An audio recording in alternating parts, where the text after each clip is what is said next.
की डेफिनेशन देखी थी। तो एक चीज़ हम यहाँ पर ये भी देखेंगे कि ये जो फंक्शन टॉपिक गिवन है, इसे हम दो पार्ट्स में डिवाइड करके पढ़ेंगे।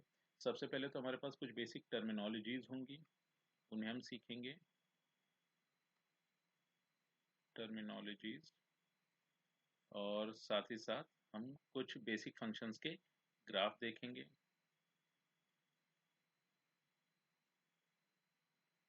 और इसके सेकंड पार्ट में हम ये जो भी बेसिक टर्मिनोलॉजीज या फिर हम बोलेंगे जो स्टैंडर्ड डेफिनेशन हम देखेंगे, उन स्टैंडर्ड डेफिनेशंस में जो भी टर्म्स इन्वॉल्व होंगे उन टर्म्स को कैसे इवेलुएट किया जाएगा। जैसे मान लो बेसिक टर्मिनोलॉजीज में हमने सीखा डोमेन, रेंज, इनकी डेफिनेशन हमने देखी, फंक्शन की पीरियोडिसिटी देखी, फंक्शन वन वन है, फंक्शन इनटू है, फंक्शन ऑन टू है। तो इस तरह से हम कुछ एक टर्मिनोलॉजीज देखेंगे। और फंक्शन में जो सेकेंड पार्ट होगा, हम उस चीज़ को इन्वेस्टिगेट करेंगे, यानी कि हम उसे पता करेंगे ये जो भी बेसिक टर्मिनोलॉजीज हमने सीखी हैं उनको इवेलुएट कैसे करेंगे। इन्वेस्टिगेटिंग फंक्शन, ठीक है। तो फंक्शन टॉपिक को हम दो पार्ट्स में करके पढ़ेंगे। सबसे पहले कुछ टर्मिनोलॉजीज एंड ग्राफ्स देखेंगे, फिर उसके बाद हम इन्वेस्टिगेटिंग फंक्शंस पढ़ेंगे। उस इन्वेस्टिगेटिंग फंक्शन टॉपिक में हम ये जो टर्मिनोलॉजीज सीख रहे हैं, इन टर्मिनोलॉजीज को कैसे इवेलुएट किया जाएगा वो चीज़ सीखेंगे, ठीक है ना।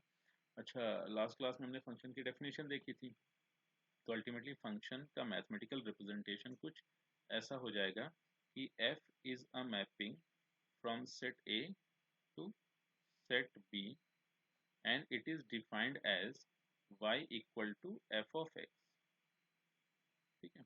तो किसी भी फंक्शन की जो स्टैंडर्ड डेफिनेशन होगी, तो उसको हम इस तरह से डिनोट कर सकते हैं। यहाँ पर f एक मैपिंग हो गया या फिर एक रूल है। जो a गिवन है ये डोमेन सेट हो गया,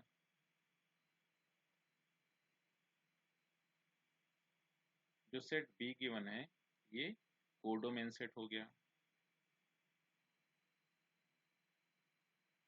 और ये जो y गिवन है ये फंक्शन की रेंज होगी, ये फंक्शन की रेंज होगी। अच्छा, किसी भी फंक्शन की जो रेंज होगी वो हमेशा कोडोमेन की सबसेट होगी। तो range is always subset of codomain, ठीक है। इस पॉइंट को भी हमें ध्यान रखना है, ठीक है। इसमें नेक्स्ट पॉइंट देखते हैं कि अगर हमने किसी भी function y equal to F of X का ग्राफ बना लिया, ठीक है, या फिर हम ऐसे बोले कि हमने किसी भी mapping y equal to F of X का ग्राफ बना लिया। अब इस मैपिंग को देखकर हम ये कैसे बता सकते हैं कि ये जो ग्राफ है जिस भी करस्पॉन्डिंग मैपिंग के थ्रू आया है वो मैपिंग फंक्शन होगी या नहीं, ठीक है। तो अल्टीमेटली देखते हैं graphical approach to identify a function. Graphical approach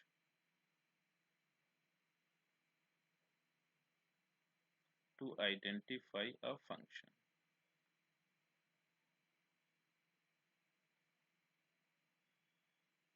a function, ठीक है। इसे हम वर्टिकल लाइन टेस्ट भी कह सकते हैं, वर्टिकल लाइन टेस्ट,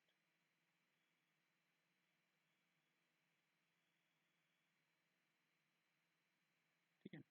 इसका मतलब ये हो गया कि y equal to F of X, Y equal to F of X कोई भी एक रूल गिवन था, हमने इस रूल का ग्राफ बनाया और इस ग्राफ को हमने एक वर्टिकल लाइन से कट कराया, ठीक है। अगर इस वर्टिकल लाइन ने ग्राफ को एक से ज़्यादा पॉइंट पे कट कर दिया तो y equal to F of X ये रूल फंक्शन नहीं होगा, ठीक है। तो इसके लिए लिख लेते हैं if a vertical line, if a vertical line intersect the graph, intersect the graph, the graph more than, more than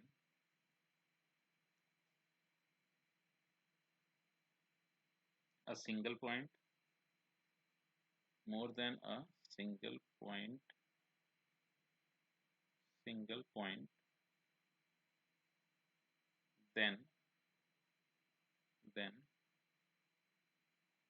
mapping corresponding to that graph, then it will not represent a function. ठीक है, तो ये function represent नहीं करेगा, then it will not represent a function, represent a function.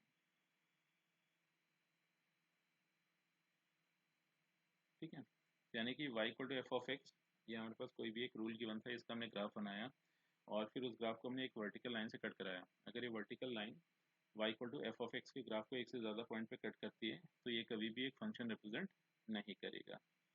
For example हमने एक mapping उठा ली, या फिर हम बोले कि हमने एक रूल उठा लिया Y square is equal to 4ax, ठीक है ना। हमने एक इक्वेशन उठा ली, अब ये हमें पता है कि ये स्टैंडर्ड पैराबोला की इक्वेशन होगी, इसका ग्राफ हमें ऐसा कुछ देखने को मिलेगा, ठीक है, ये ऐसे।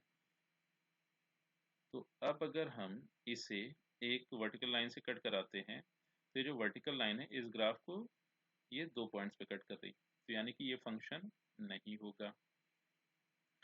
सेकंड इसमें देख लेते हैं, हमने y equal to square root of X square minus 4, ठीक है, एक ये रूल उठा लिया, ठीक है ना, या एक इक्वेशन ये ली।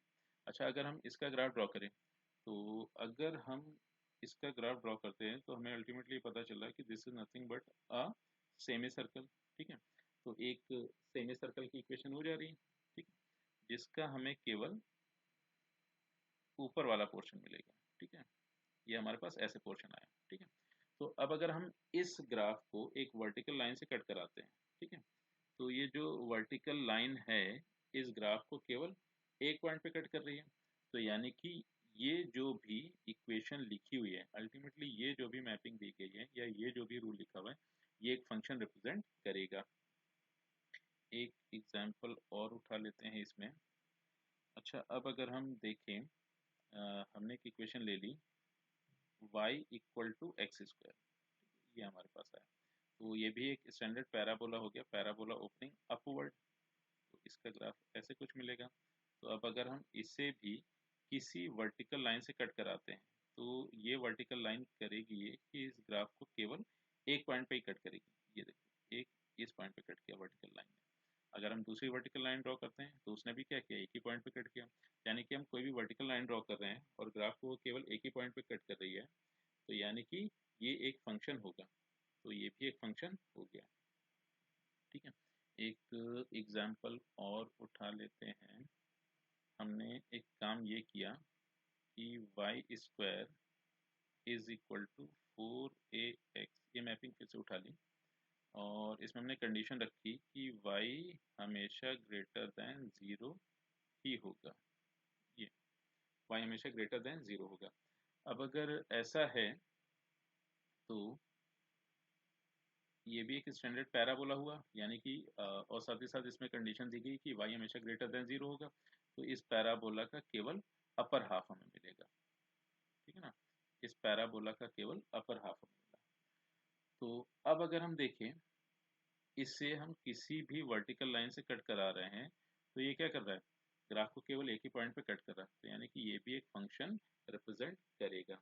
जबकि हम यहाँ पर देखें Y square equal to 4ax एक फंक्शन रिप्रेजेंट नहीं कर रहा था, ठीक है, और वहीं पर Y square equal to 4ax एक फंक्शन को रिप्रेजेंट कर रहा है, ऐसा केवल इस वजह से हुआ क्योंकि यहाँ पर हमने Y square equal to 4ax का अपर हाफ ही उठाया है, ठीक है। तो ये तो फिलहाल ग्राफिकल अप्रोच थी, ये पता करने के लिए कि जो भी हमारे पास मैपिंग दी गई है वो एक फंक्शन होगी या नहीं।